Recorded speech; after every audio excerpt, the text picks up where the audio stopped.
that we have already the food ministry, the clothes closet, a ministry already undergoing that can step in and help there. But tonight might be also where we can ask questions of how can our women's ministry, how can our Sunday school class, how can we as a church be involved in helping and participating in foster Yeah. ministry? Just as just kind of how I operate, even with my time as a pastor. If I don't have an answer, I'm gonna tell you I'm gonna go find the answer. I don't want to give you a wrong answer. Does that make sense? So if I don't have an answer, it's okay. It just means I'm gonna go search for that answer. Um, I'm just interested. Who other than this couple over here, who is interested in foster care? I don't know if I need this. No one? Okay, tell me why. I'd love to know why. Hey, come on. You got 3? Okay. Age? I have 5 children, and I'm disabled because of my health, so having a child full time would be real difficult. But I can help out when and where I can, and as much as I possibly can as grandma. Okay. All right. Great. Listen, I think there's absolutely nothing wrong with being able to say, time of my life, season of my life, I think what makes foster care one of the most challenging ministries out of really like let's say your food pantry is that ministry is living with you 24/7. Okay, I used to be an outreach pastor, and one of the things that was great is you could get people to come out and serve for about 2 hours, and it's easy because then you could just leave ministry there and then go home. When you get into the ministry of kids, it's a full-time job, right? And one of the things that's fascinating is let's say 5 kids, 3 kids, 1 kid, however many it is. I know one of the things that I kind of try to remind parents is that day you came home with your first one. I've got 3 myself. We got 2 bios, and we've adopted our third. And I'll never forget when we got home with the first one, I was like, what did we get ourselves into? Like, what are we about to step into with this, right? And, we talk as a body within the church about how it really takes a village to raise kids. So even your own kids, not foster kids, just your own kids. And, I mean, you just look at the number of different people that have touched kids in a way that's developed them, emotionally, spiritually, right? Like, there is some part in that. And so when it comes to foster care, one of the biggest things that's really needed is going to be a village, right? So it's okay that you say, hey, we may not want to be a foster parent or a respite parent, but I'm going to kind of challenge you guys on some of that because at least the respite side, I think for some of you could be a potential. Maybe not necessarily the foster side. But I would say if this was my church and I knew that family right there was about to take in some foster kids, it would be my mission to serve that family right there. That would be like number 1 out of anything, right? I think when you look in Scripture, I think what's fascinating, I read this the other day when I was in my quiet time, and Jesus is talking about the Holy Spirit coming, and he referenced us as orphans, and how once he passes, then the Spirit will come.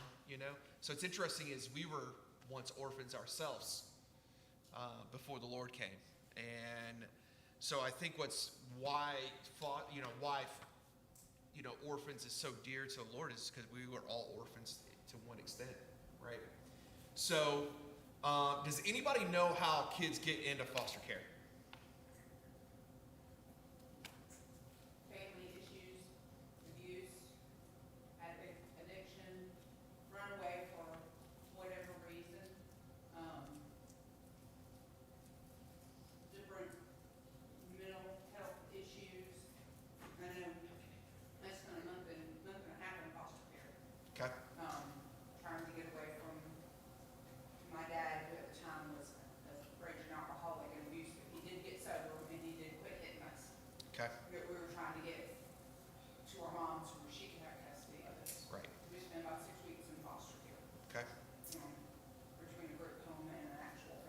Yeah, so what happens a lot of times is abuse is suspected within the home. A report then is made. As you know, defects then is called out. Um, kind of personally, what was crazy is my second child, don't know how to this day how it happened, but she fractured her skull. We went to CHOA, and immediately doctors are like, how did this happen? And we go, we don't know. That's why we're here. We just don't know. And immediately, guess who was there waiting for us? DFACS was, right? And so they got to do their due diligence. Everything's fine. We took her home and whatnot. But what happens a lot of times though is DFACS will show up. They'll make a report.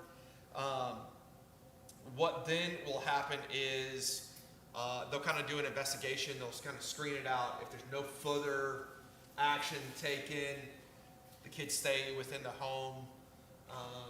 DFACS really tries hard to kind of make that happen to kind of keep the kids in the home.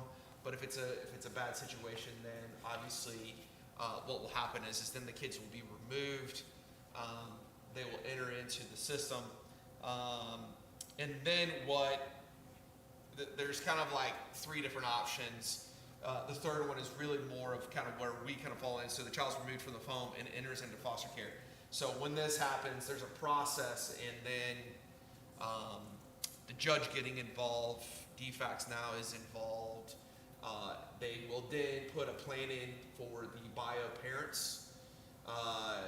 If there is no bio parents, then as you guys know, we're a reunification state.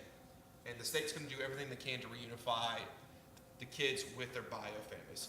So a ministry that we actually try to encourage within Families for Families is that you guys take in maybe one, maybe two kids. I don't know how many you're showing it. 3 or 4, come on. What will happen is, our hope is that you'll have a relationship with the bio family. We've had some really cool stories that have come out from the relationship between adopted parents and the bio, where a lot of these, like the moms will come to know the Lord, or we saw a video at a staff meeting where one of the kids gets baptized and then mom gets baptized. So there's like a really just kind of cool ministry that kind of happens there. Now, I'll say this. Sometimes what happens with foster care is everyone just kind of thinks foster care is this ugly, like everything's horrible, terrible kind of thing. Not necessarily the case. I will say there will be some hard cases. We'll also say there will be some bio parents who really don't want a relationship. But there's a lot of families that really just are seeking help, right? So there's a kind of a cool ministry that kind of happens there for you guys, especially for you guys as the foster parents. So anybody got any questions on just kind of how that happens? Okay. All right, so 2 types of parents. All right, as you guys know, you guys are gonna be foster parents, 24/7, okay? And then we have respite parents. Anybody know what respite parents are?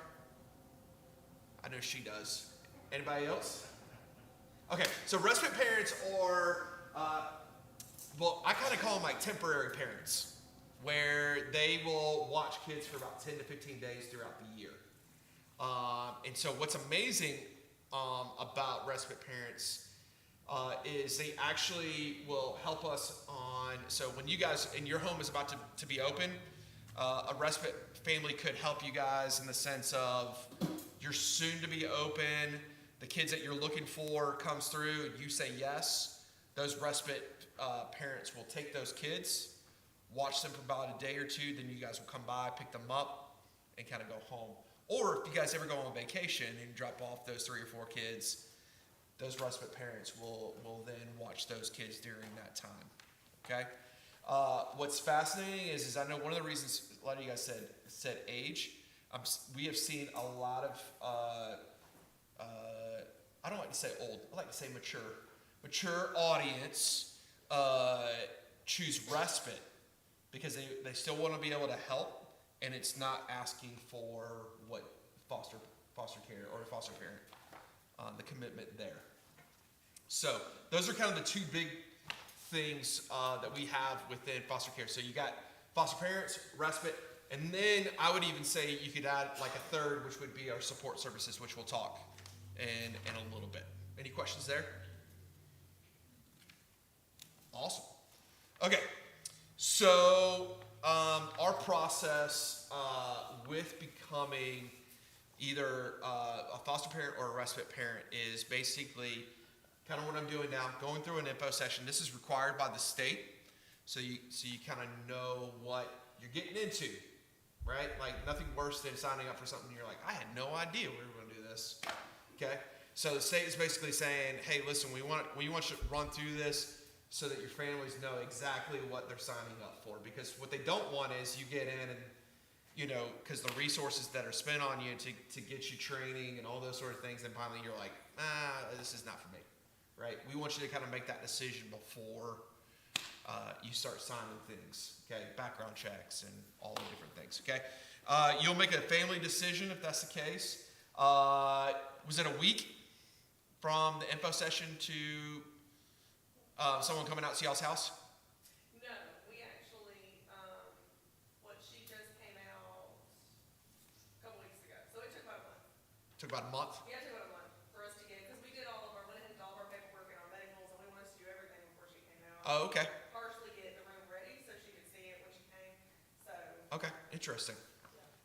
We've been told that usually it's about a week since that info session, so that's a little different than. We talked to them within a week to start the onboarding process. Okay. But she just didn't come out to the house. Okay, great. Then you have your file will then be open. You'll get different background checks. How many? Was it 3? It's a lot. Yeah. There's different background, and the reason being is remember, like you got kids that are going into care because of trauma. They don't want them to enter into another situation with trauma. I'm not saying anybody in this room that would be the case, but that's kind of their reasoning for so many different things. Same thing for if you ever think about private adoption. It's kind of the same thing there. All right. The state requires NTDC training, which is all online now thanks to COVID, which is absolutely beautiful. When my wife and I decided to jump into thinking about doing foster care. At the time, it was 4 Saturdays for 4 hours, and we had 2 kids, and I was like, there's no way anybody's going to watch our kids for 4 hours. So we had to go kind of a little bit, kind of pivot.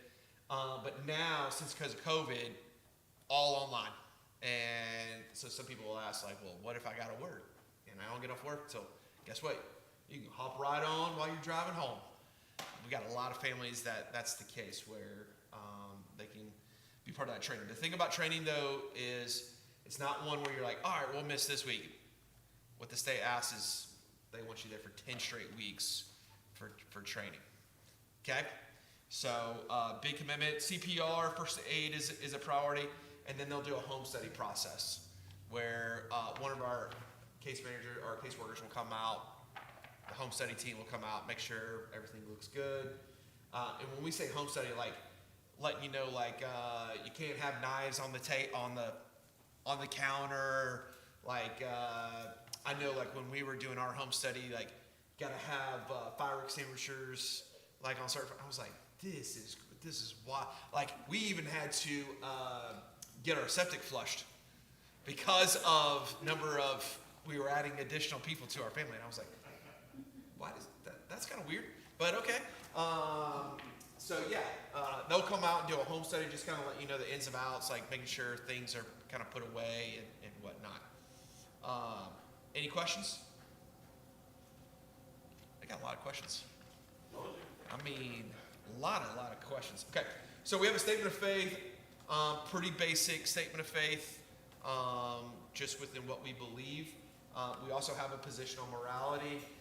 Just in the sense of we believe really it's a man or a woman, or if it's just a single mom or a single dad that wants to do it, it's totally fine as well. We do have parameters on, we usually like to, I think 21 is the youngest we'll do for foster parents, and then a year after the divorce is final is when we would open up that for that individual as well. We have a statement also on sexual immorality and pornography. a large piece of that is because if ever something came out with one person in the family that had an issue with that and wasn't shared, it makes it really hard, because then you kind of had a problem and then you didn't let us know and so forth. Does that make sense? So we're position on morality. Okay. All right. So before you decide, you begin. All right. Anybody know what constitutes as a bedroom? A window, and what else? And a closet. Okay. So you need a window and a closet as a bedroom. So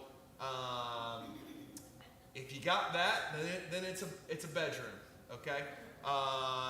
If it doesn't have that, then it's not a bedroom. I know that different houses have different things. I mean, even in this church, I went and saw to your secretaries, and it's like a little hole back there. You know?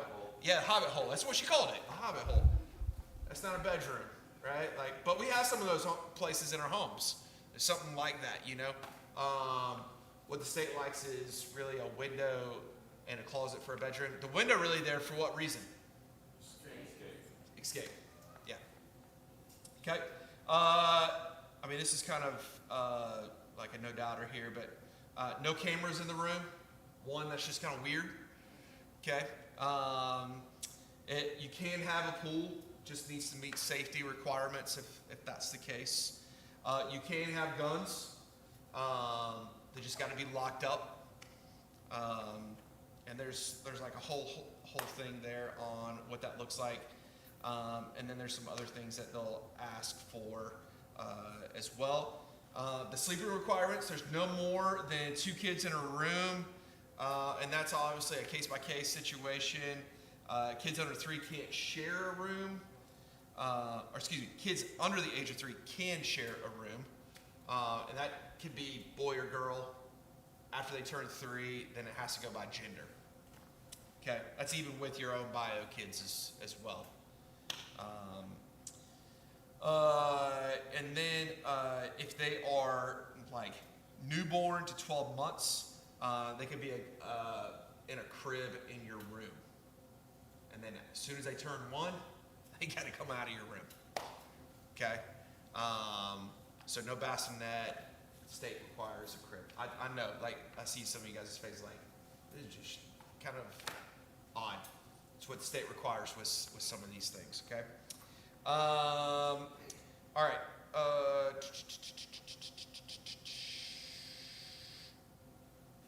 Let's go over to, all right. On the medical side, let's see. So during the home study interview process, there are 3 visits that kind of take 7 to 10 days apart. And all these are in person. This will also,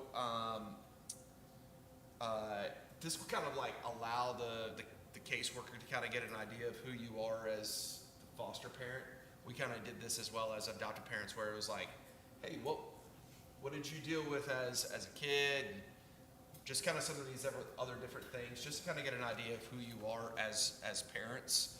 The fact is that we know that you are believers because you attend a church, and we only partner with churches. So that's the most important piece. Like the thing that I always kind of tell our families is the fact of like the most important piece that you're presenting is the gospel.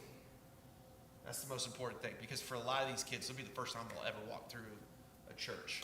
The first time they may have heard Jesus, but they really don't understand what all that kind of entails.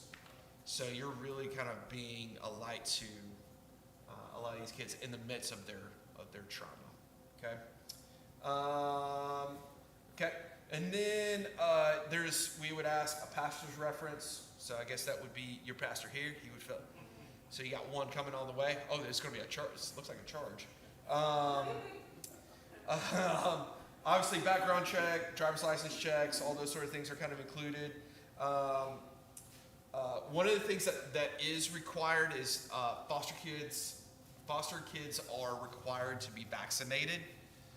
If you want a religious exemption for your bio kids, you could do that as well, so they don't have to be vaccinated. But no matter what the situation is, the foster kids will be vaccinated. Okay? You'll help them get to appointments. The state actually provides insurance for every foster kid. It's called AmeriGroup.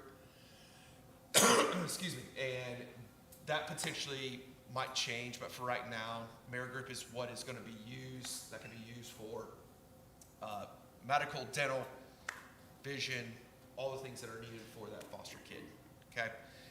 One of the things that we do have that is on here, that is not on here, is we actually have a trauma counselor that we kind of contract through. His name is Mark Andrews, and I know that Mark does a lot of things on Zoom. He even does them in person. He's a great resource for us to be able to help a lot of families that are dealing with some tough situations. So if you ever come across that and need that resource, we have that there as well. So yeah, and then no one in here is transferring, so I won't necessarily cover that. Have you guys gotten to the comfort zones yet? Okay. So what happens is with families that are ready to foster, we give them this this list right here, and it's like everything that you're trying to look for in a child. Okay. We kind of joke, but like, you know, if you say, hey, I want a 3-year-old, but I don't want to deal with tantrums. Yeah, you all laugh because you know you don't exist, right? You don't exist. Yeah, I've got a 5-year-old, and yeah, 5-year-olds still have tantrums. So, so we just say, hey, like, be realistic on what you're looking for, but also know your limitations, right? Like, I've got a family at my church. She's a nurse, and she goes, we want to take in kids that need medical attention. Fantastic, because there are kids who will need that. Okay. Me and my wife, that's not our ministry. Okay. But for them, it's actually perfect. He's a physical therapist. She's a nurse. It just works out great. Okay. It's the same way. Like, just know what your limits are, and there's nothing wrong with that. Like, I just think that, as you know, like, you're coming in and you're just really coming alongside these kids. I think you got to know what you're good with, you know, and so kind of just figuring this out. Now, one of the things that will happen, and I didn't talk about this earlier, but breakdown of age is kind of interesting within our state. So what age range did you guys put? So we did 8 and under because our oldest is 10. Okay, And so, perfect. yeah, the teammates that we working with, they say stay under your oldest child. Yep. Thanks. The smartest thing. Even when we were contemplating on it, we always wanted the oldest to be the oldest. Yeah. There's something about that piece. Now, in the state, what's going to happen a lot of times is when we say you take kids 8 and under, we're going to want you to take 2. Like, kind of like, because if not, you're going to be waiting for a long time. Because typically what we're finding is a lot of the kids that are 8 and under are a sibling unit, and they want to keep the siblings together. So, and obviously as the older they get, those numbers kind of like become less and less, but our biggest number of kids that are in foster care are from birth to 10. And so, you know, depending on what you choose, it makes that, I always say, it makes that funnel smaller or bigger on when you get the call. But we get about 50 calls from DFACS a week. I don't know if Brian shared this, but we get about 50 calls from DFACS a week. We have to deny 45 of them, just because we just don't have enough homes that are there. And let me tell you guys, when you guys get there, it's okay to say no.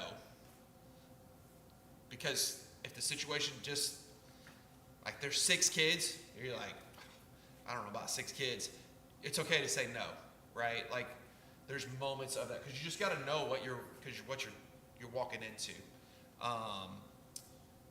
But at the same time, what's going to happen though, as soon as your home opens, I kid you not, it's going to be like within that day, you're probably going to get a call that says, "Hey, we've got these kids ready to go," and then you're going to have to make a decision right there. What, yes or is it no? Okay. So basically, the discipline policy in here, I was told on my way over here, just don't spank the kid. Just don't hit the kid. Don't do any of those sort of things. State requires us not to do any of that. That's what the training that you guys will be a part of. That's where it spends a lot of its time on, is how to handle kids and how to redirect them and so forth. But yeah, now one of the things that we have been advised on is like if something happens and there's like a massive bruise that shows up, might be a good idea just to let the caseworker know, like, hey, just a freak accident, so they don't go to see their bio parents. They're like, what are the foster parents doing, right? So it just kind of helps just cover all your bases and whatnot. Within foster care, one of the things that does happen, the state does pay respite and foster parents. So there is a rate per day per kid, just depending on age. So if they are from birth to 5, it's $28.63 per day. If they're from 6 to 12, it's $30.89, and if it's 13 above, it's $33.60. So if you guys get 4, you actually get an additional, basically $100 a month on those each kid, those 2 additional kids. So it's not a money maker, okay? But it is the state saying thank you for saying yes. And we tell a lot of families like that money is however you want to use it. You want to go take them to get ice cream? Go get ice cream. You want whatever. There was we did an info session about a month ago. We had a potential family on there, and the dad asked, and I haven't heard this in my short amount of time, but he said, can we open an account and just dump that money in for them so that when they phase out of foster care, there's money for them to take back? And I was like, wow. So yeah, so that money is a yes money. It's not taxed, so you don't add it to any of your earnings over the course of the year. There is different rates for more severe cases. Okay, so like if a kid is on a feeding tube or like significant behavior, there's some additional added reimbursement there. There is some reimbursement for clothing, and then there's a clothing allowance that the state will provide.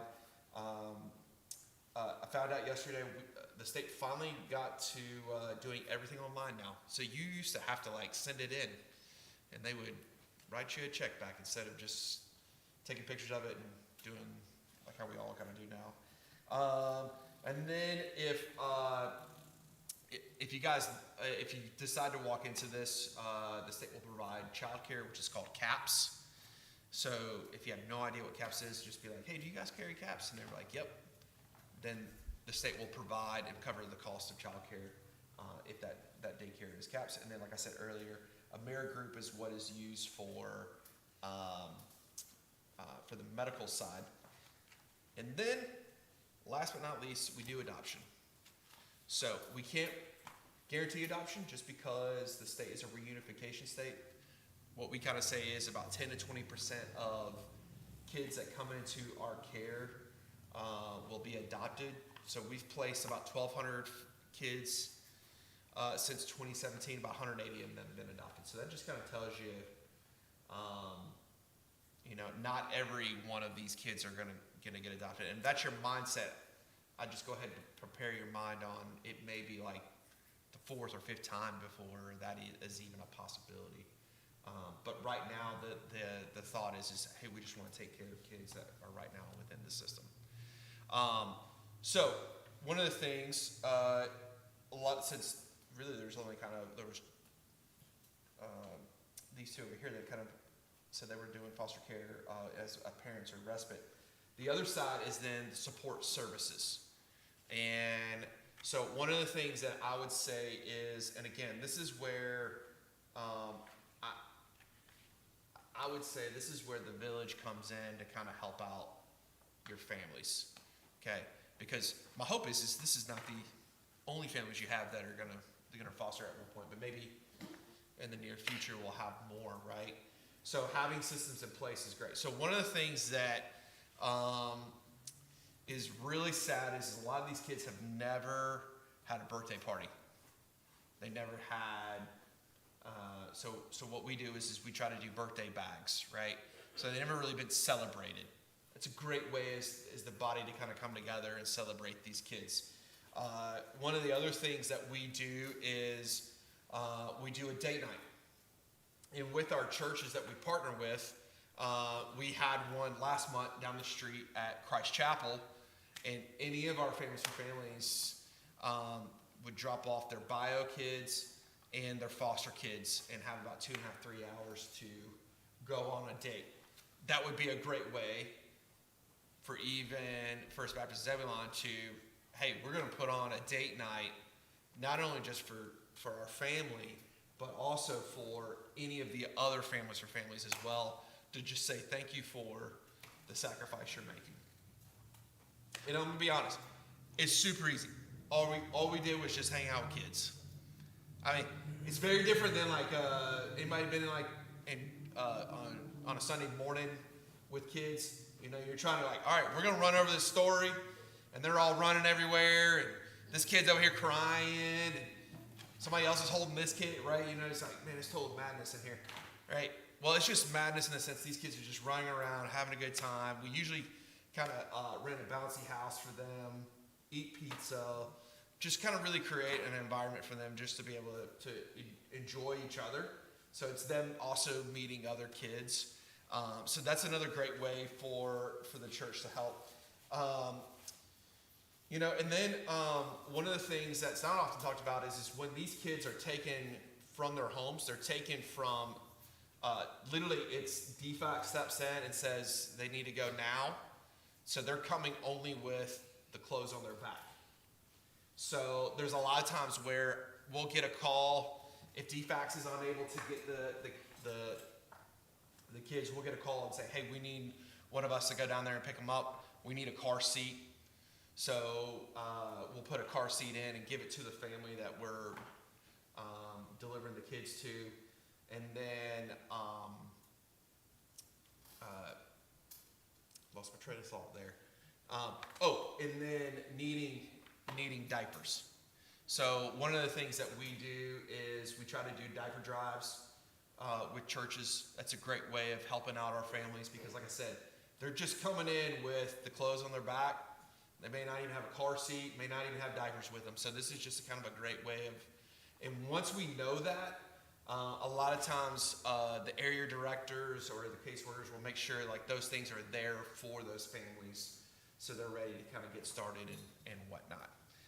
Then we have the handyman kind of ministry. Anybody like, I mean, there'll be times if you got 5, 6 kids in your house, the last thing you're thinking about is cutting your grass, right? You know, and so nothing greater than some men in your church that come and just say, hey, we're just going to come out there and just cut your grass and take care of what's going on, right? Let that be a blessing, right?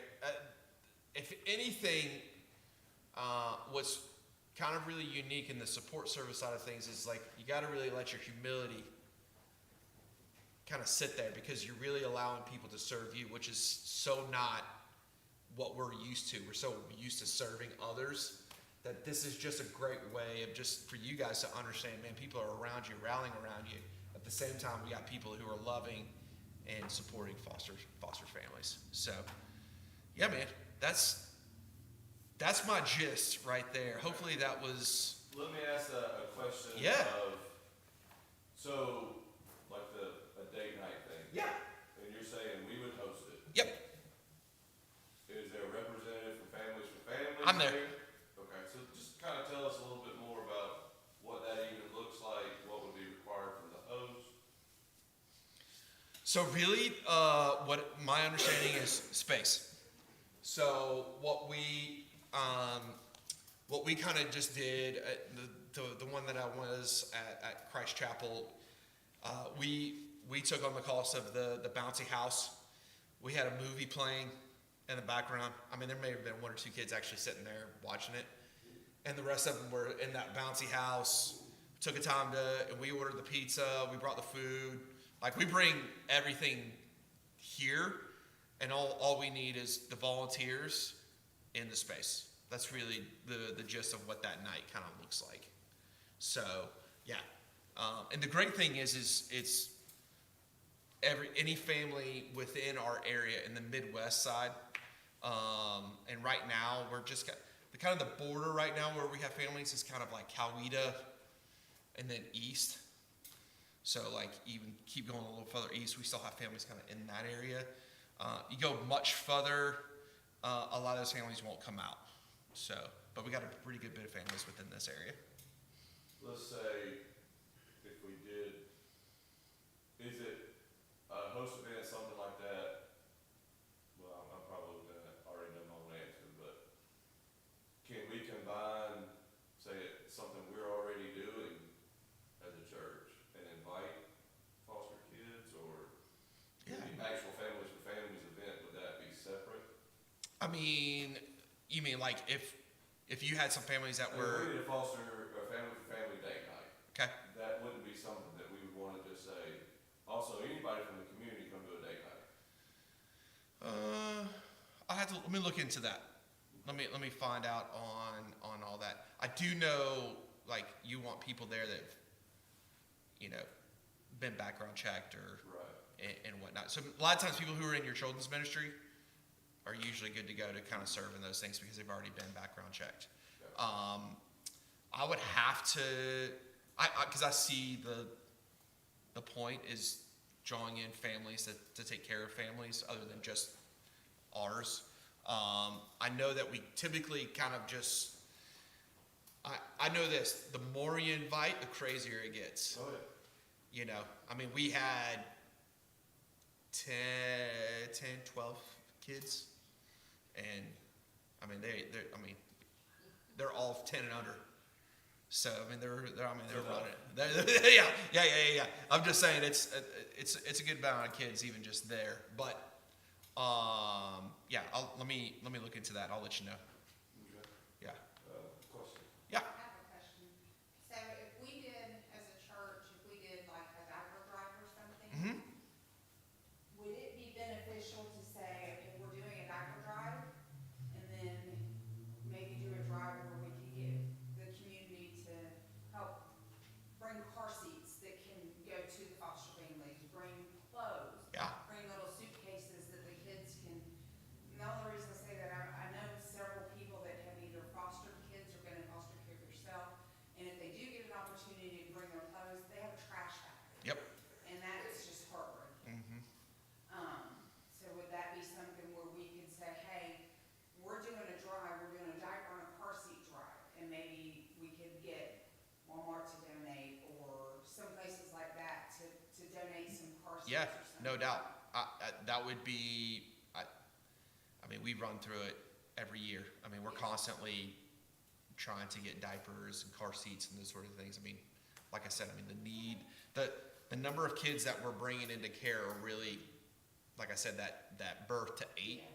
So there's a lot of kids. I mean, there's gonna be a lot of cases where it's baby and like a toddler. Toddler. So Would they need bottles?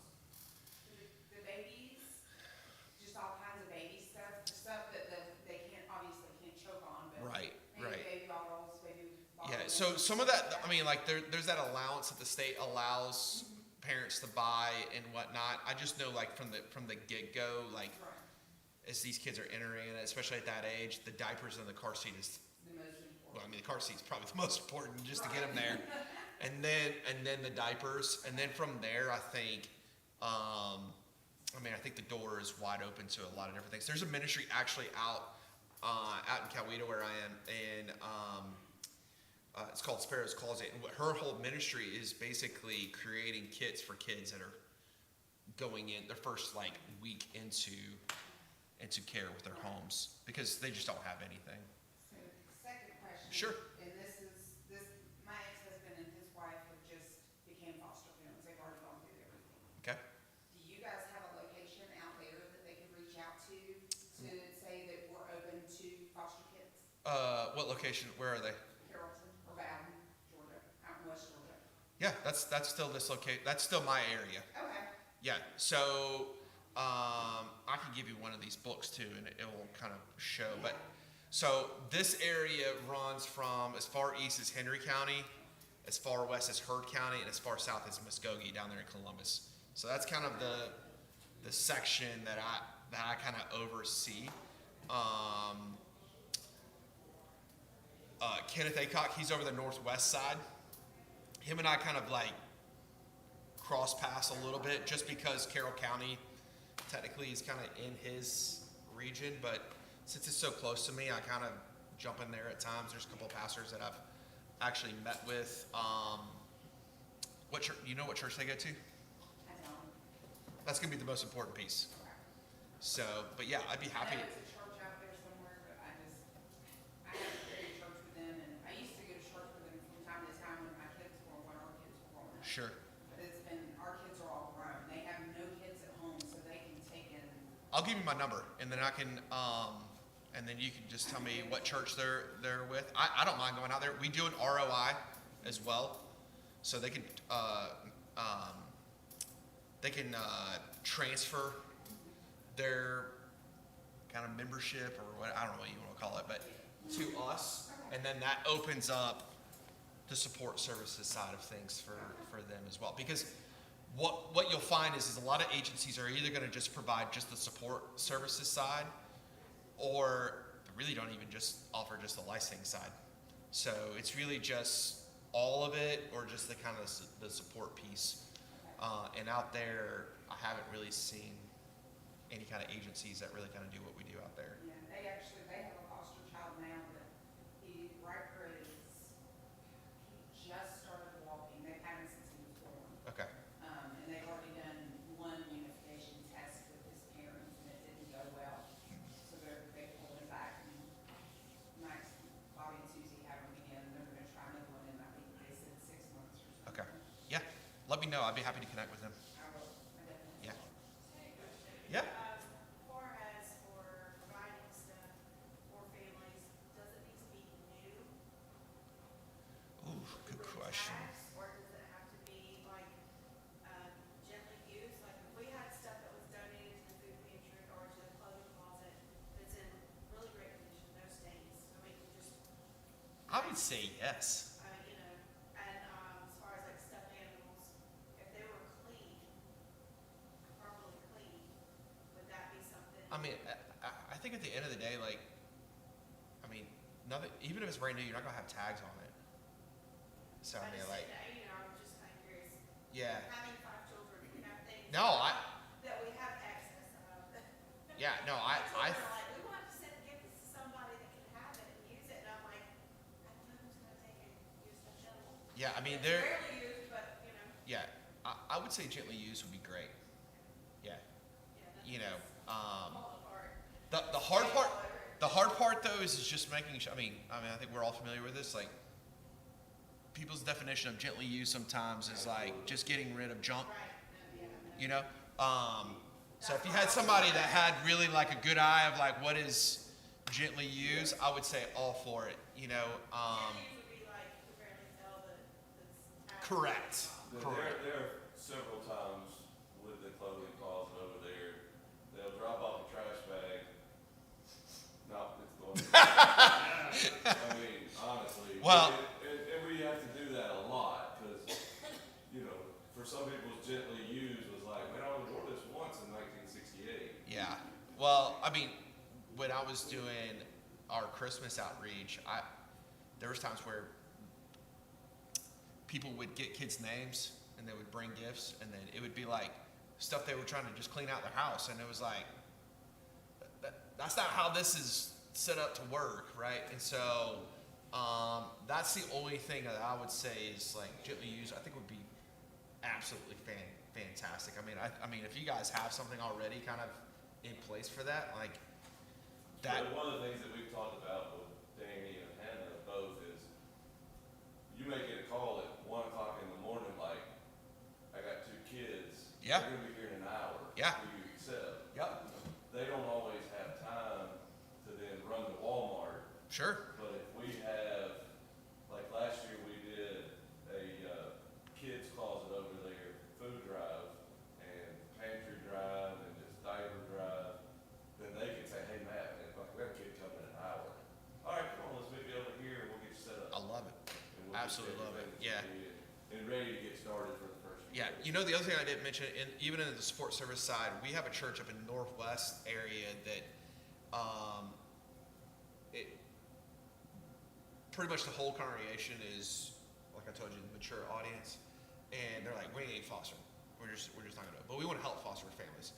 So they've got a ton of families that are cooking and giving meals to a different church in the area that is fostering. And it's incredible because it's the church coming together and helping one another. And so that's another way as well that could be a great ministry That's is, where I think, I mean, in my experience has always been, and they've always told me as a church, if there's a need and we know about it, we'll meet it.